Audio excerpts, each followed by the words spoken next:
khroprang siukau so ni pen mohung patkai duhan samhung banai tihung hombai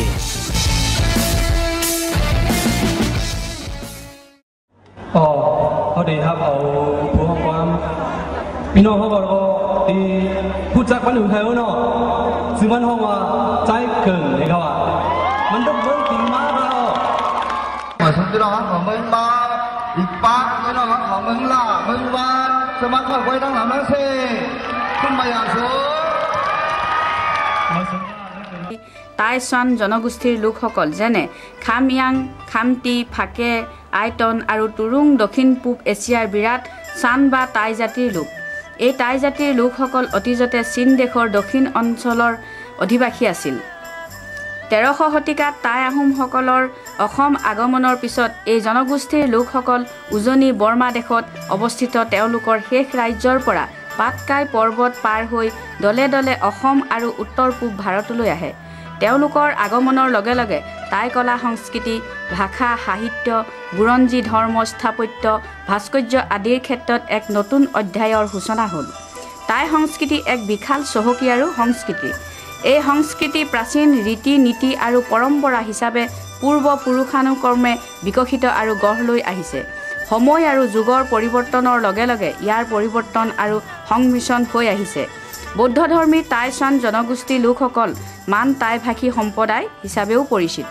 তেওঁলোকে পাহাৰী জনজাতি হিচাপে তালিকাভুক্ত অতীজৰে পৰা এই জনগোষ্ঠীৰ লোকসকল উৎসৱপ্ৰিয় তেওঁলোকে বছৰটোত বিভিন্ন সময়ত বিভিন্ন সাংস্কৃতিক আৰু ধৰ্মীয় উৎসৱসমূহ পালন কৰে ইয়াৰে ভিতৰত মাইকো চুংফাই অন্যতম প্ৰসিদ্ধ উৎসৱ এই উৎসৱ পালনৰ উদ্দেশ্যে বৈশিষ্ট্যপূৰ্ণ মেজিটো সাজিবৰ বাবে গাঁৱৰ যুৱক যুৱতীসকলে উৎসৱৰ 15-20 দিনৰ আগেয়ে ওচৰৰ হাবিলৈ গৈ কাঠ খৰি আৰু বাঁহ সংগ্ৰহ কৰি আনে আৰু বৌদ্ধ বিহাৰ চৌহদত শুকুৱাবলৈ আৰম্ভ কৰে বিশেষভাৱে মাই ফাকেহে মাই কুৰ বাবে সংগ্ৰহ কৰিবলৈ চেষ্টা কৰা হয় এইদৰে কাঠ খৰি আৰু বাঁহবোৰ শুকুৱাৰ পিছত অভিজ্ঞ আৰু বয়োজ্যেষ্ঠ লোকৰ দিহা পৰামৰ্শ আৰু সহযোগত এক নিৰ্দিষ্ট জোখত ফালি উলিওৱা হয় তাৰ পিছত বৌদ্ধ বিহাৰ প্ৰাংগণ বা ইয়াৰ সমীপৰ এক মুকলি ঠাইত 4-6 অথবা 8-10 কুণীয়াকৈ 15-20 মিটাৰ ওখকৈ মেজি সাজি উলিওৱা হয় মাইকো চুংফাই উৎসৱ পবিত্ৰ মাঘী পূৰ্ণিমাৰ দিনা পালন কৰা হয় বাবে ইয়াক মাঘী পূৰ্ণিমা উৎসৱ বুলিও কোৱা হয় মাঘী পূৰ্ণিমা উৎসৱৰ তাৎপৰ্য হৈছে ভগৱান বুদ্ধই 45 বছৰ কাল ভাৰতৰ উপৰি বিশ্বৰ বিভিন্ন দেশত নিজৰ বাণী আৰু শিকনিসমূহ প্ৰচাৰ কৰি 80 বছৰ বয়সত মহাপৰিনিৰ্বাণ লাভ কৰাৰ ভৱিষ্যতবাণী এই মাঘী পূৰ্ণিমাৰ দিনাই তেওঁ শিষ্যবৰ্গ আৰু উপাসক উপাসিকাসকলৰ আগত ঘোষণা কৰে এই ঘোষণা অনুসাৰে 3 মাহৰ পিছত বহাগী পূৰ্ণিমাৰ দিনা তেওঁ মহাপৰিনিৰ্বাণ ঘটে এই উৎসৱ পালনৰ জৰিয়তে সাম্প্ৰতিক কালৰ কলা সংস্কৃতি আৰু সভ্যতাৰ উপৰি পূৰ্বপুৰুষসকলৰ যুগ যুগান্তৰ জোৰা চিন্তা চৰ্চা আৰু সাধনাৰ ফল প্ৰতিফলিত কৰা হৈছে আৰু লগতে অতীতৰ ঐতিহ্য আৰু প্ৰমূল্যসমূহৰ বিষয়ে জনাৰ সুবিধা হৈছে তদুপৰি এই উৎসৱ পালনৰ দ্বাৰা সমাজৰ ঐক্য সংহতি বন্ধুত্ব আৰু ভাতৃত্ববোধৰ এনাজৰীডাল শক্তিশালী কৰাৰ উপৰি এক আন্তঃৰাষ্ট্ৰীয় কলা সাংস্কৃতিক সমন্বয় গঢ়ি তোলাৰ থল আছে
প্ৰত্যেকৰে নিজৰ স্বকীয় সংস্কৃতি আছে আমাৰ লোকাচাৰ আছে আৰু এই সংস্কৃতি আৰু লোকাচাৰৰ জৰিয়তে এটা জাতি বা জনগোষ্ঠীয়ে নিজৰ পৰম্পৰা ৰক্ষা কৰি আহিছে আৰু আমাৰ অসমত বাস কৰা বিভিন্ন জাতি জনগোষ্ঠীৰ নিয়ন্ত্ৰণ কৰাতে আমি প্ৰত্যেকেই এই ব্ৰহ্মপুত্ৰ উপত্যকাৰ তলত থকা আমি এক অসমীয়া জাতি এই বৃহত্তৰ অসমীয়া জাতি গঠনৰ প্ৰক্ৰিয়াত আপোনালোকে নিশ্চয় জানে যে চাউলুং চুকাফাই মূল ভূমিকা পালন কৰিছিল নিজৰ ৰাজত্ব প্ৰতিষ্ঠা কৰিছিল তাৰ পিছৰে পৰা ইয়াত বাস কৰা বিভিন্ন জনগোষ্ঠী জাতি একত্ৰিত হৈ আমি বৃহত্তৰ অসমীয়া জাতি হিচাপে আমি নিজৰ পৰিচয় দাঙি ধৰি আহিছোঁ আজি মাঘী পূৰ্ণিমা উপলক্ষে আপোনালোকে যি উৎসৱে পালন কৰিছে নিশ্চয় এই উৎসৱটিও এনে এটি সংস্কৃতি বা পৰম্পৰাক ৰক্ষা কৰি অনা হৈছে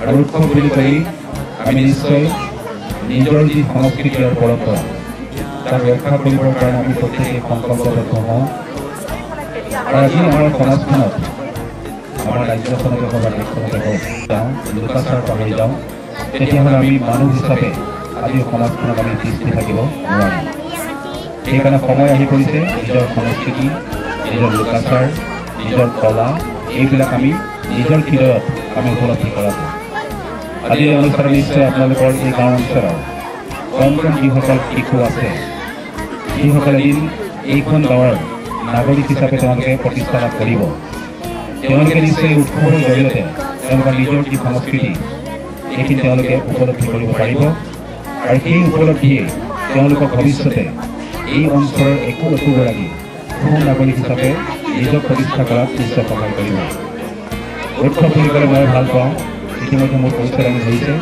যে মই কেৱল এজন প্ৰশাসনিক বিষয়া নহয় মই বিভিন্ন অভিনয় কৰি ভাল পোৱা মানুহ মই ভৱিষ্যতে অভিনয় কৰিছোঁ মঞ্চতো কৰোঁ আৰু সেইটো এটা মোৰ চখ গতিকে মই যিকোনো গাঁৱলৈ গৈ যিকোনো জনগোষ্ঠীৰ সংস্কৃতিৰ মাজলৈ গৈ নিশ্চয় মই অত্যন্ত আনন্দ লাভ কৰোঁ আজি এই অনুষ্ঠানটোলৈ মই আহিব পৰা অৱস্থাত নাছিলোঁ মোৰ শাৰীৰিক অৱস্থা খুব ভাল নহয় মই বাৰে বাৰে কৈছোঁ যে মই নগ'লে নহয় নেকি কিন্তু মোক কৈছোঁ যে আপুনি অলপ সময়ৰ কাৰণে হ'লে আহিব লাগিব অৱশেষত মই গুচি আহিলোঁ মই গাড়ীখন ড্ৰাইভাৰটো কৈছোঁ PSO নালাগে মই এনেকৈ যাওঁগৈ PSO নোহোৱাকৈ মই গুচি আহিছোঁ কাৰণ সেইটোৱে কাৰণটো যে মোৰ এটা সংস্কৃতি কৰি কাম মানুহৰ লগত আলাপ আলোচনা কৰা তেওঁলোকৰ লগত মত বিনিময় কৰাটো মোৰ এটা হবিৰ ভিতৰত পৰে মই খুব ভাল পাওঁ আজি এই যিটো পৰিৱেশ ইয়াত দুটা ডাঙৰ মেজি বনোৱা হৈছে এই মেজিৰ দুটাৰ সন্মুখত থিয় হৈ নিশ্চয় মই উপলব্ধি কৰিছোঁ যে মেজিৰ যি জুইৰ উত্তাপ সেই উত্তাপে আমাৰ সমাজখনত যিবিলাক অনিয়ম থাকে যিবিলাক কুসংস্কাৰ থাকে সেই কুসংস্কাৰ বা যিবিলাক সমস্যা সকলোবিলাক নাইকিয়া কৰাত নিশ্চয় সহায় কৰিব আৰু আপোনালোকৰ এই উৎসৱৰ জৰিয়তে আপোনালোকে এই গাঁও অঞ্চলৰ আপোনালোকে নিজৰ অঞ্চলটোৰ ভৱিষ্যতৰ যি এক বৌদ্ধিক পৰিৱেশ ভৱিষ্যতৰ যি এক সাংস্কৃতিক পৰিৱেশ সেই পৰিৱেশ আপোনালোকে নিৰৱচ্ছিন্নভাৱে ৰক্ষা কৰাত নিশ্চয় সহায় হ'ব মই বিশেষ নকওঁ উৎসৱটিৰ বিষয়ে মই ইয়াতে আহি গম পাইছোঁহি অকণমান কৈ দিয়াৰ কাৰণে মোৰ সুবিধা হৈছে তথাপিতো আমি জানো যে সকলো উৎসৱৰ এটা নিৰ্দিষ্ট উদ্দেশ্য থাকে আৰু সেই উদ্দেশ্য হৈছে আমাৰ পূৰ্বপুৰুষৰ পৰা আহি থকা এটা পৰম্পৰা যেনেকৈ এটা সময় তেওঁলোকে বছৰ বছৰ ধৰি তেওঁলোকে ধ্যানস্থ হৈ তেওঁলোকে লাভ কৰিছিল সেই সময়ৰ আমি যে অদৃশ্যজন বুলি কওঁ অদৃশ্যজনৰ আশীৰ্বাদ সেই আশীৰ্বাদে তেওঁলোকক মহান ব্যক্তি কৰি তুলিছিল আৰু সেইসকল পূৰ্বপুৰুষেই নিশ্চয় আজি এই পৰম্পৰাৰ মাজত তেখেতসকলে আমাক আশীৰ্বাদ জনাব আৰু তেখেতসকলৰ সেই আশীৰ্বাদেই আমাৰ নিজৰ ধৰ্মীয় সংস্কৃতি আমাৰ লোকাচাৰ এইবিলাক ৰক্ষা কৰা আৰু সেইবিলাক ৰক্ষা কৰি আমি নিজৰ মাজত একতা আৰু ভাতৃত্ববোধ যি মৰমৰ যি এনাজৰি এইখিনি যাতে আমি কৰ্তব্য কৰি তুলিব পাৰোঁ সেইখিনি কথাহে আমি আচলতে খুব দকৈ চিন্তা কৰিব লাগিব মই বিশেষ নকওঁ আজি এই অনুষ্ঠানটিলৈ আহি মোৰ ভাল লাগিছে আৰু অনুষ্ঠানটি যি উৎসৱ এই উৎসৱৰ আপোনালোকৰ শুভাৰম্ভ হৈছে বুলি আনুষ্ঠানিকভাৱে ঘোষণা কৰি মোৰ বক্তব্য ইমানতে সামৰণি মাৰিছোঁ ধন্যবাদ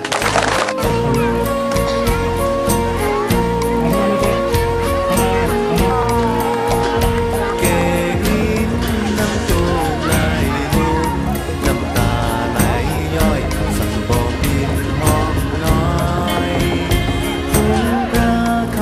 cho kênh Ghiền Mì Gõ để không bỏ lỡ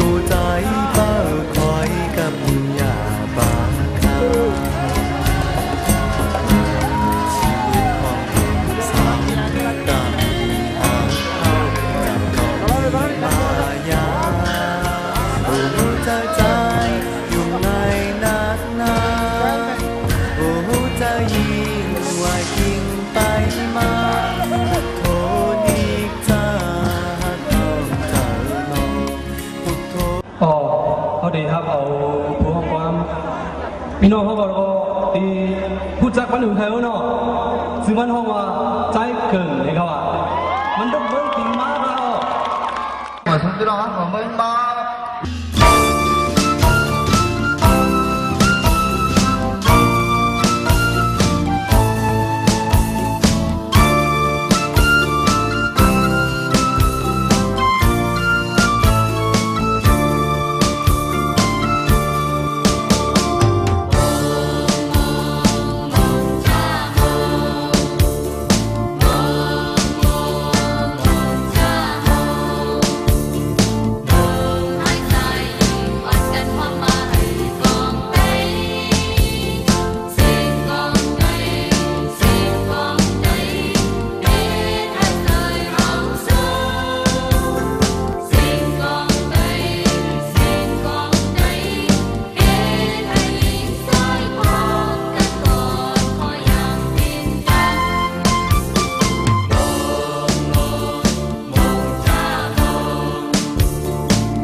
micro' চুমফাইটো আমাৰ ভোগালী বিহু তেনেকুৱা ধৰণে উদযাপন কৰে ঠিক তেনেকুৱা ধৰণেই উদযাপন কৰা হয় প্ৰগ্ৰেম বিভিন্ন ধৰণৰ খেলা ধূলা আৰু ভোজ ভাতৰ আয়োজন কৰে তাতে আমাৰ ধৰ্মীয় গুৰুসকলৰ হাতত এই যিকেইটা মেজি বনোৱা হয় তেওঁলোকক দান কৰোঁ দান কৰাৰ পিছত আমি জুই দিওঁ যিহেতু এই মাইক্ৰ' চুমফাইটো ভগৱান বুদ্ধৰ জীৱন আদৰ্শৰ লগত সম্পৰ্ক আছে সেইকাৰণে আজি দিনটোত আমি এনেধৰণে ভোজ ভাতৰ আয়োজন কৰি আৰু সকলোৱে মিলা প্ৰীতিৰে মৰম চেনেহে এই মাইক্ৰ' চুমফাইটো উদযাপন কৰোঁ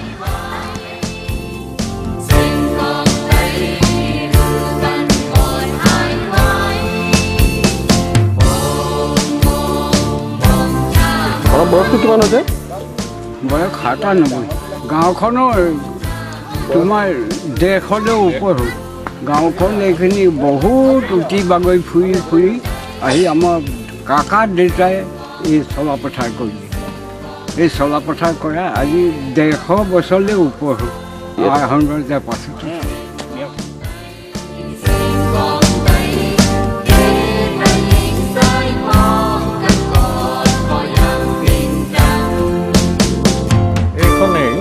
চলাপথাৰ শ্যামগাঁও ইয়াৰ প্ৰতিষ্ঠা হৈছিলে 1869 চনত তাৰ পৰা এই মানুহখিনি প্ৰথমতে ঢলি বুলি যোৰহাটত এডোখৰ জেগা আছে তিতাবৰ আৰু যোৰহাটৰ মাজৰ সেইডোখৰ এই ঢলিৰ পৰাই তেওঁলোকে কি হ'ল এই পানী নৰালৈ গুচি গ'লগৈ বান্দৰচলীয়া ওচৰত তেওঁবিলাকে তাতে থাকিলে কিছু বছৰ তাৰ পাছতেই তেওঁবিলাকে এই উজাই আহি পিনি এয়া ৰাজমাইত থাকিলেহি তাতে প্ৰায় 2 বছৰমান থাকিলে খেতি বাতি কৰিলে কিন্তু হাতীৰ উপদ্ৰৱত তেওঁবিলাকে বৰকৈ কিবা কৃতকাৰ্য হ'ব নোৱাৰিলে তাৰ পাছত তেওঁবিলাকে থাউৰালৈ আহিলে থাউৰাটো সেইদৰে 3 বছৰমান থাকিলে তাতো সেইদৰে উপদ্ৰৱ হাতী ইত্যাদি ভালকৈ খেতি বাতিবোৰ চপাব নোৱাৰিলে তাৰ পৰা গুচি আহিলে লাথৈ কুমাৰণী ঘাট দিচাংপানীলৈ দিচাংপানী নহয় লাইচেঙতো জেগাটো বৰ ঠেক গতিকে তেওঁবিলাকে 1869 চনত এই চলাপথাৰখন তেওঁবিলাকে ঝুৰিবলৈ আহিলে সেই সময়ত এয়া থন বুলি পিনি পাংজক বংশৰ এজনে লিডাৰ আছিলে তেওঁৱেই এই কিবা গাঁওখন এইখিনি হাবি চাবি জুৰিছিলে তেতিয়া সংখ্যাটো খুব কম আছিলে 12 ঘৰমান আছিলে প্ৰায় 40 জনমান মানুহ আছিলে সেই সময়ৰ পৰা আজিলৈকে এই গাঁওখনৰ পৰা বহুত গাঁও উঠি গ'লগৈ ৰহন পথাৰলৈ এখন গাঁও গ'লগৈ তো অৰুণাচললৈ অন্তত জনা পথাৰ খাইছো নংটাও দচুক এইদৰে বহুত জেগালৈ গাঁও ইয়াৰ পৰা উঠি গ'লগৈ এইখন গাঁও ঠেক হৈ গ'লগৈ যে ইয়াত খেতি বাতিৰো অসুবিধা হ'ল, সেইকাৰণে তেওঁবিলাকে তালৈ গুচি গ'ল। তাত তেওঁবিলাকে বৰ মহা সুখৰে খাই আছে। যে তাৰ পাছতে আমাৰ ইয়াত এইখন হাবি আছিলে। মই যেতিয়া আহোঁ 60ত, তেতিয়া এইখনত একেবাৰে হাবি, এইফালে হাতী যায়, হাতী গৈ হাতীৰ উপদ্ৰৱ আছিলে। তাৰপাছতে এইবোৰ ৰাস্তা পদূলিবোৰ গোটেইবোৰ জাৰ্মানী বনে ঢাকি পেলাইছিলে, ৰাজগড়টোও ঢাকি পেলাইছিলে, মানুহে খোজৰেহে অহা যোৱা কৰিছিলে। ইয়াত গাড়ীৰ কোনো সুবিধা নাছিলে। আনকি 1950 চনত যেতিয়া নেকি শ্ৰীপ্ৰকাশ আহিছিলে আমাৰ গাঁৱলৈ গভৰ্ণৰ, তেতিয়া তেওঁ গৰু গাড়ীতে মানুহে টানি লৈ আনিছিলে হয় মুঠুৱাপুৰৰ পৰা। টানি আনি এইয়া আমাৰ গড়মূৰত এটা ঘাট আছিলে, তাতে মাৰনাওতে তেওঁক লৈ দিচাং পানীলৈ লৈ গৈছিলে। তাতে আমাৰ চাৰিপুত্ৰ মোগলায়নৰ অস্থি ধাতু আহিছিলে, সেইটো উন্মোচন কৰিবৰ কাৰণে তেওঁ গৈছিলে।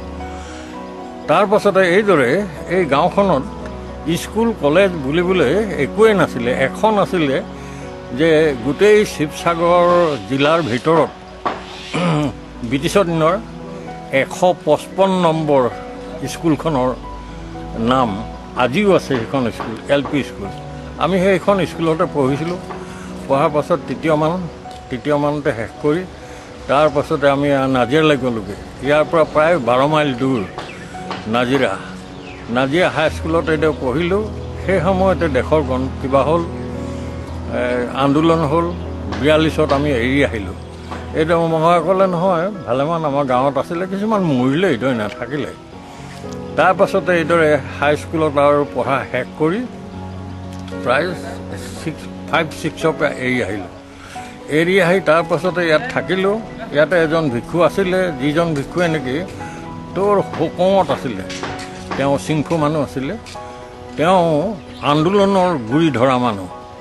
একেবাৰে সেই সময়তে বৰদলৈহঁতৰ লগত, তাৰপাছতে চলিহাহঁতৰ লগত, গুৰুপ্ৰসাদ চলিহাহঁতৰ লগত, তাৰপাছতে প্ৰফুল্ল বৰুৱাহঁতৰ লগত, তাৰপাছতে এয়া উমাকান্ত ৰাজকোঁৱৰ, সেই তেওঁবিলাকৰ লগত তেওঁ ঘূৰি ফুৰা হৈছিলে। তাৰপৰা এইদৰে 3-4বাৰ তেওঁ জেল খালে। আৰু য'তে ত'তে তেওঁ ভয় নকৰে, একেবাৰে বক্তৃতা দি দিয়ে। আগত চাহাবৰ বঙলোৱাৰ সন্মুখেদি গ'লে জোতা লগাব লাগে, তাৰপৰা ছাতিখন মাৰি পিনিহে পাৰ হ'ব পাৰে, নহ'লে নোৱাৰে। সেই তেওঁ ছাতি তৰি পিনে গুচি যায়গৈ। তেওঁ একেবাৰে তলৰ পৰা মাত লগাব, এই বগা বান্দৰ আছ নাই, এনেকৈ বুলি শুনি। তেওঁ সেনেকুৱা সাহসী মানুহ আছিলে। অৱশেষত এইদৰে ঘূৰি পকি একেবাৰে লেকচাৰ কৰি সেই সময়লৈকে স্বাধীন হোৱা নাছিলে। তাৰপৰা 1946 চনত তেওঁ ক'লে বোলে ব'লা বাৰ্মা দেশলৈ যাওঁগৈ। তাৰপাছত আমি ষ্টিল ৱে দি আমি, মোৰ লগতে আৰু এজন আছিলে, তেওঁ ঢুকালে। এই লাথাওতে আছিলে তেওঁ, বৰ্তমান বিয়া বাৰ কৰি পিনে। আগতে আমি ঘূৰি ফুৰা হৈছিলোঁ একেলগে। তেওঁ মৃত্যু হৈছে। আৰু মোৰ লগৰখিনি নাই এতিয়া, মোতকৈ ডাঙৰ দুজনমান আছে গাঁওখনত। এইদৰে আমি ষ্টিল ৱে দি একেবাৰে গৈ আমাৰ যিখিনি নেকি জেগা, পুৰণি জেগা, মংখম বুলি পিনি কয়, এয়া বাৰ্মা কথা মুগং, মুগং, সেই মুগঙত গৈ পালোঁগৈ। এই পাটকাই পাৰ হৈয়ে আমি নংজাং পাৰ হ'লোঁ। নংজাঙৰ পাছতে টঙু বুলি পিনি এখন নগা ৰাজ্য আছে। সেই নগা ৰাজ্যতে 2 ৰাতিমান থাকিলোঁ। তাৰপাছতে আকৌ গ'লোগৈ যিখিনি নেকি আমাৰ তুৰুং মানুহ, আজি আপোনালোকে দেখিবলৈ পাব হয়তো আমাৰ গোলাঘাটত কিছুমান তুৰুং মানুহ আছে। তাৰপাছতে এইয়া যোৰহাটতো আছে তিতাবৰ তুৰুং মানুহ। সেই তুৰুংখা টনাইখা এই দুখন নৈৰ কিনাৰে কিনাৰে তেওঁবিলাকে একেবাৰে ভৰপূৰ। আৰু অবিকল বৰ্তমান যিখিনি নেকি তুৰুং আমাৰ অসমত আছে, একেবাৰে মিল। আৰু তেওঁবিলাকৰ কথা বতৰাও একেই, গতিকে তেওঁবিলাকে তাতে আছে। তাৰপাছতে ফাকিয়ালখিনি, যিখিনি নেকি ফাকিয়াল বুলি পিনি কয়, নাম ফাকিয়াল, টিপাম ফাকিয়াল ইত্যাদি, সেই তেওঁবিলাকৰ যিখিনি নেকি লোক, তেওঁবিলাকে এইয়া কিবাৰ পৰা চুম্পুয়াং বুলি পিনি নৈ এখন আছে বোলে, গ্ৰেণ্ডফাদাৰ আৰু গ্ৰেণ্ডমাদাৰ তেওঁবিলাকে দুগৰাকী মানুহ সেই নৈ কিনাৰতে আছিলে। সেই কিবা তেওঁবিলাকৰ নামতেই নৈখনৰ নাম হৈছে চুম্পুয়াং। সেই চুম্পুয়াঙৰ কিনাৰতে ফাকিয়াল মানুহখিনি আছিলে। তাৰপাছতে আমাৰখিনি আকৌ মংখম, সেই মংখম জেগাত আছিলে। আমি তাত সোমালোগৈ, তাত জাংফাইখনি আছে আৰু তেওঁবিলাকে আমাক সেই বুঢ়া বুঢ়ীসকলে কৈ দিছে যে তোমালোকে ইয়াৰ পৰাই যোৱা। তাৰমানে ছান ষ্ট্ৰীটৰ পৰা আহি আমি তাতে আছিলোঁহি। তাৰ পৰাই আমি ইয়ালৈ অসমলৈ গুচি আহিলোঁ। প্ৰায় 1827 তেনেকুৱাতে আমি ইয়ালৈ গুচি আহিলোঁ। আহোমক বহুত পাছত, আহোমে 1200 শতিকাত আহিছে, আমি 1800 শতিকাত আহিছোঁ ইয়াত আহি আমি প্ৰথমতে সেই অৰুণাচলতে আছিলোঁ। অৰুণাচলতে থাকি তাৰ পাছতহে আমাৰ যে আমি এইফালে কিবা গুচি আহিলোঁ। গুচি আহি আমি সেই ধলিত আছিলোঁ। ধলিৰ পৰা ইখন গাঁও সিখন গাঁও এইদৰে আমাৰ প্ৰায় 7-8খন গাঁও বৰ্তমান এই অসমতে আছে। তাৰপাছতে আমাৰ জনসংখ্যাটো বৰ বেছি নহয়, প্ৰায় আমাৰ খামজাংটো প্ৰায় 50 কম হ'ব, 50,000তকৈ সিমানখিনিহে মানুহ আছে। গতিকে আজি গাঁওবোৰত যে আমি যিটো নেকি সমন্বয় অসমীয়া মানুহৰ লগত যিটো নেকি আমাৰ হলিগলি হ'ল, তাৰ ফলতে আমাৰ যিটো নিজস্ব টাই ভাষা আছিলে সেই টাই ভাষাটো আমি পাহৰি গ'লোঁ। এতিয়াও অৱশ্যে কিছুমান আছে, পাৱৈ গাঁও বুলি পিনে এখন, সেই পাৱৈ গাঁৱত তেওঁবিলাকে সেই টাই কথাই পাতে। কিন্তু আমি চব পাহৰি গ'লোঁ, আমি একেবাৰে অসমীয়া হৈ গ'লোগৈ। অসমীয়াৰ লগতো একেবাৰে মিল কৰিবলৈ হ'লে মানে ধৰ্মৰ পাৰ্থক্য আছে, পোছাকৰ পাৰ্থক্য আছে, তাৰপাছতে খোৱা বোৱা ইত্যাদি আমাৰ পাৰ্থক্য আছে। কিন্তু সেই ঠাই ৰীতি নীতিবোৰে আমি চলাই আছোঁ, কিন্তু কথা অসমীয়া, আধা অসমীয়া আধা টাই হৈ আছোঁ। সেইকাৰণতে এতিয়া আমাৰ জেগাটো ঠেক, আমাৰ জনসংখ্যা কম। সেইকাৰণতে আমি আজিকালি কি কৰিছোঁ যে বিয়া বাৰ কৰিবলৈ হ'লেও আমি হয়তো আহোমৰ লগত বিয়া পাতিবলগীয়া হৈছে, আহোমৰ ছোৱালী আনিবলগীয়া হৈছে, দিবলগীয়া হৈছে। তাৰপৰা নগাৰ লগতো সেইদৰে নগাৰ ছোৱালী আনিবলগীয়া হৈছে, নগালেও দিবলগীয়া হৈছে। তাৰপৰা অৰুণাচলত যিবোৰ নেকি একেবাৰে কিবা আছিলে আৱৰ, সেই তেওঁবিলাককো দিয়া হৈছে। তাৰপৰা নিচিলেও দিয়া হৈছে, খামটিলেও দিয়া হৈছে। এইদৰে আমাৰ লাহে লাহে লাহে লাহে কি হ'ল, মিক্সাৰটো বৰ বেছি হৈ গ'ল।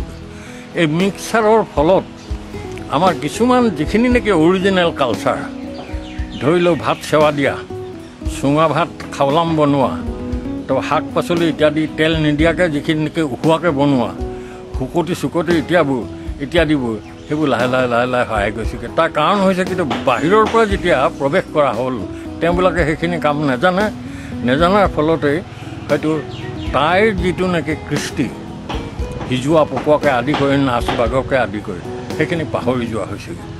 আজি পুনৰ এটা জাগৰণ আহিছে যে টাই ভাষাটো শিকিব লাগে। টাইৰ যিখিনি নেকি আমাৰ কালচাৰ, সেই টাই কালচাৰখিনি আমি পুনৰ আওৰাব লাগে। এইখিনি তেওঁবিলাকে হয়তো সজাগ হৈছে যদিও হয়তো আমি আৰু পিছুৱাই গুচি যামগৈ। এতিয়াও আমাৰ মাজত অসমীয়া ভাষাটো বৰকৈ শুদ্ধ নহয়, কওঁ, কিন্তু কিছুমান কথা শব্দবোৰ বৰ শুদ্ধ নহয়, অশুদ্ধ হৈ আছে। সেইকাৰণেই যে যদিহে আমি পিছলৈ ঘূৰি চাওঁ, তেতিয়াহ'লে হয়তো আগৰ ফালে আকৌ হয়তো মষিমূৰ হৈ যাবগৈ। তাৰমানে ইটোও নহ'ব সিটোও নহ'ব, তেনেকুৱা এটা হয়তো ধাৰণা হয়। গতিকে যেতিয়াই নহওক বৰ্তমান খামজাং বুলি পিনে যিসকল আছে তেওঁবিলাকক নৰা বুলি পিনে কয়, নৰা ৰাজ্যৰ পৰা অহা। প্ৰকৃততে আমি চৌলুং চুকাফা, চৌখানফা, তেওঁবিলাকৰ ভাই ককাই দুইজনো যে নৰা জীয়ৰীৰ পুত্ৰ। তেওঁবিলাকে আহোমলৈ বিয়া হৈছিলে, একে ঘৰৰ ছোৱালী, দুইজনীও নৰা ৰজাৰ। এইটো দুইজনীও বিয়া হৈ যেতিয়া গৰ্ভাৱতী হৈছিলে, সেই সময়তে এই আহোমৰ ৰজাজন মৃত্যু হ'ল। মৃত্যু হোৱাৰ পাছতে কি হ'লগৈ, আকৌ ঘূৰি গুচি গ'লগৈ সেই নৰা ৰাজ্যলৈ। নৰা ৰাজ্যৰ যিজন ৰজা আছিলে তেওঁৰ ল'ৰা ছোৱালী নাছিলে, গতিকে সেই দুইগৰাকীকো ৰাখিলে। এয়া চৌলুং চুকাফাক আনায়কে ৰাখিলে, তাৰ পাছতে চুকাফাক ৰাখিলে ৰজাই। এই ৰজাই কি কৰিলে, যেতিয়া নেকি ল'ৰা জন্ম হ'ল তেতিয়া সেই ল'ৰাটোকেই চুকাফাকে দি দিলে সেই নৰা ৰাজ্যখন। তেওঁ ল'ৰা ছোৱালী নাছিলে।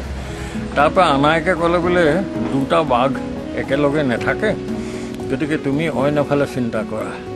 তেওঁক মানে এটা কিবা দিছিলে যে এই শাসনকৰ্তা হিচাপে তেওঁক দিছিলে যে আমি চীনৰ পৰা আহোঁতে যিখিনি ৰাজ্য নেকি আমাৰ এয়া নৰা ৰাজ্য আছিলে বা খামজাং ৰাজ্য আছিলে, সেই ৰাজ্যখিনি পাছত কি কৰিলে, যেতিয়া এৰি অহা হ'ল, চান ষ্ট্ৰীটত সোমোৱাহি হ'ল, তেতিয়া বহুত দেশ হয়তো অইনে আক্ৰমণ কৰি হয়তো দখল কৰি আছিলে।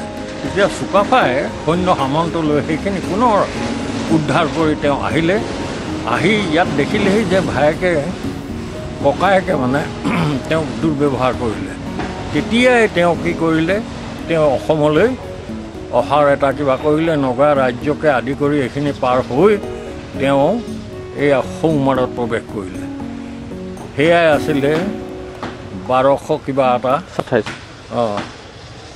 তেওঁ আহি প্ৰথমতে এই উজনি ফালৰ পৰা তেওঁ আৰু এই বৰহাটৰ ফালে এইফালে তেওঁ ৰাজ্য পাতিলে। অৱশেষত গোটেই অসমতে যে 7 ৰাজ্য মাৰি তেওঁ এখন ৰাজ্য পাতিলেহি। পাতি ইয়াতেই এইখনেই যে মুংডুন চুমখাম বুলি পিনি কৈছিলে যে অসম ৰাজ্য। এই অসমৰ পৰা আহোমৰ পৰা অসম আহিছে বুলি পিনিও কয় কোনোবাই। গতিকে এই তেওঁ যেতিয়া ইয়াত ৰাজত্ব কৰি আছিলে, তেতিয়াও প্ৰভাৱটো তাই প্ৰভাৱটো আমাৰ এই অসমতে আছিলে। আজিও মৰি শেষ হোৱা নাই। আজিও গোটেইখন তেওঁবিলাকৰ কিবাটো আছে, কৃষ্টি সংস্কৃতি গোটেইখিনি আছে। তেওঁবিলাকে যদিও অন্য ধৰ্ম গ্ৰহণ কৰিছে, কিন্তু তেওঁবিলাকে সদায় কৈ থাকে যে আমাৰ ফ্ৰা তৰা আলং। ফ্ৰা হৈছে বুদ্ধ, আমি ফ্ৰা বুলি পিনি কওঁ এই বাৰ্মা কথাৰে। এইটো ফ্ৰা হৈছে বুদ্ধ, ফ্ৰা আলং মানে আমাৰ শ্ৰমণ ত্ৰমণ যিবোৰ যে হয় সেইবোৰক আলং কয়। ফ্ৰা আলং, ফ্ৰা তৰা আলং, তৰা মানে সূত্ৰ ইত্যাদি যিবোৰ নেকি ধৰ্ম, সেই ধৰ্মবোৰ। গতিকে সেই ধৰ্মটো তেওঁবিলাকে লৈ আছে। যে তেওঁবিলাকে আজিও দাবী কৰে যে এইটো আমি মহাজানী ধৰ্ম, সেই মহাজানী ধৰ্মটোৱে আমি লৈ আছোঁ এনেকৈ বুলি পিনি কয়। কাৰণ চৌলুং চুকাফাৰ সময়তে যেতিয়া আহিছিলে আনায়কে এই চুমদেউ দি আহিছিলে। সেই চুমদেউ মানে হৈছে এইটো হৈছে বজ্ৰধাৰী বুদ্ধ মহাজানী। গতিকে সেই মহাজানী বুদ্ধকে এইদৰে তেওঁবিলাকে লৈ কিবা কৰি আছে, এইদৰে তেওঁবিলাকে প্ৰমাণ কৰি আছে। কিন্তু আমি আৰু এটা কথা দেখিবলৈ পাইছোঁ, আহোমৰ মাজত যে গদাধৰে কি কয় বোলে চৌলুং চুকাফাই যিগৰাকী নেকি বিয়া কৰাইছিলে গদাধৰ সময়ত বিয়া কৰোঁতে আমি দেখিছোঁ যে তাতে লালুখোলা বৰফুকনে যেতিয়া কৈছিলে, যেতিয়া শাস্তি দিছিলে, সেই সময়তে এই তুনখাং বোৱাৰীক আমি আৰু মাত উলিয়াব নোৱাৰিলোঁ। কিন্তু মই আৰু কৈছিলোঁ যে আমাৰ তেওঁবিলাকৰ আহোমৰ ডাঙৰ মানুহক তেওঁবিলাকক কৈছিলোঁ যে এই আহোমৰ সমাজত বংশ হিচাপে তুনখাং বংশটো নাই, উলিয়াব নোৱাৰিলোঁ। কিন্তু মই আৰু কৈছিলোঁ যে আমাৰ তেওঁবিলাকৰ আহোমৰ ডাঙৰ মানুহক তেওঁবিলাকক কৈছিলোঁ যে এই আহোমৰ সমাজত বংশ হিচাপে তুনখাং বংশটো নাই, তুনখুঙীয়া বোৱাৰী কৈছিলে নহয়। গতিকে সেই তুনখাং যিটো নেকি বংশ, সেই বংশটো আমাৰ কিবাত আছে, আমাৰ এই খামজাং বংশত আছে। আমাৰ খামজাং বংশৰে 9টা বংশৰে এই তুনখাং বংশ এটা। সেই তাৰ পৰা ছোৱালী নিছিলে যে আহোমলৈ। সেইকাৰণতেই যে আমি দেখিবলৈ পাইছোঁ আজি জয় খামজাং পথাৰ। খামজাং নামটো ক'ৰ পৰা আহিলে? জয় খামজাং। গতিকে নিশ্চয় ছোৱালী নিছিলে সেইখন তাইৰ নামতে জয় খামজাং পথাৰ হয়তো আহোমে সেইটো গদাধৰ সিংহই দিছিলে। তাৰ পাছতে আমি আৰু অকণ নৰা তাঁতশাল পাওঁ নহয়। নৰা তাঁতশাল ক'ৰ পৰা আহিলে? যে এই খামজাংসকলৰ পৰা আহিলে। নৰা বগৰী, নৰা খামজাং, নৰা জাংফাই ইত্যাদি গোটেইবোৰ যিবোৰ যে নাম আজিও কিবা আছে অসমত আছে, সেইখিনি এই খামজাংসকলৰ পৰা অহা। খামজাংসকলক এক হিচাপে নৰা বুলিও কয় আৰু খামজাং বুলিও কয়। গতিকে আমি দেখিলোঁ যিখন গাঁৱত নেকি আমি প্ৰৱেশ কৰিছিলোঁ মংখুমত তাতে এয়া জাংফাই খনি আছে তেওঁবিলাকে মহিলাসকলে বৰ দীঘল দীঘল আমাৰ গাঁৱতো সেইদৰে পিন্ধিছিলে গাভৰু ল'ৰাসকলে একেবাৰে দীঘল দীঘল জাংফাই কেৰু জোঙা জোঙা পিন্ধিছিলে তেওঁবিলাকে সেইখিনি সেই আমাৰ সেই মংখম গাঁৱতো বা মংখম ৰাজ্যতো তেওঁবিলাকে গোটেইবোৰে সেই কিবা জাংফাই তেওঁবিলাকে পৰিধান কৰে গতিকে আমি এতিয়া সকলো ফালৰ পৰা আমি দেখিছোঁ যে মই আহোমসকলকো মই কৈছোঁ যে আপোনালোকৰ কিছুমান যে কৃষ্টি যে আমাৰ এই খামজাঙৰ পৰা লৈছিলে সেই কথাটো আপোনালোকে স্বীকাৰ কৰিব লাগিব আজিও খামজাং পথাৰ অৰুণাচলত বিৰাজমান যিটো নেকি মানৱম পৰ্বতৰ পৰা যিখন নেকি লোহিত ওলাই আহিছে সেই লোহিতৰ ওচৰতে এই খামজাং পথাৰ এখন আছে গতিকে এই নৰা খৰিকটীয়া ওচৰতে বান্ধচলীয়া ওচৰত নৰাপানী বুলি পিনে এখন পথাৰ আছে বৰ ডাঙৰ পথাৰ আমাৰ গোটেইখিনি মানুহ তাতে আছিলে চকুৰি ঘৰ এয়া ঢলিৰ পৰা উঠি গৈ তাতে আছিলে গতিকে এইদৰেই আমাৰ ইয়ালৈ আমাৰ এয়া প্ৰব্ৰজন ঘটিলে আৰু বেছি ল'ৰা ছোৱালী হোৱাৰ কাৰণতে বিভিন্ন ঠাইলৈ আঁতৰি গ'ল আঁতৰি যোৱাত তেওঁবিলাকে সৰু সৰু গাঁও হৈ পৰিলেগৈ আৰু যিবোৰ গাঁও নেকি আমাৰ আশে পাশে আছিলে সেইখিনি গোটেইখিনিয়ে অসমীয়া কৰে গতিকেই আমাৰ প্ৰত্যেকখন গাঁৱৰে এতিয়া ল'ৰা ছোৱালীবোৰে সেই অসমীয়াৰ লগত মিক্স কৰি বিশেষকৈ এই বিহু চিহু ইত্যাদি মেজি এইখিনি গোটেইখিনি যিখিনি নেকি আমাৰ অসমৰ কালচাৰ সেই অসমৰ কালচাৰখিনি যে আমাৰ এই খামজাংসকলেও ফাকিয়ালসকলেও লাহে লাহে খামটিসকলেও অলপ অচৰপকৈ তেওঁবিলাকেও গ্ৰহণ কৰিবলৈ বাধ্য হৈছে অনমৌ লাকন এই খখাম ৰংবাই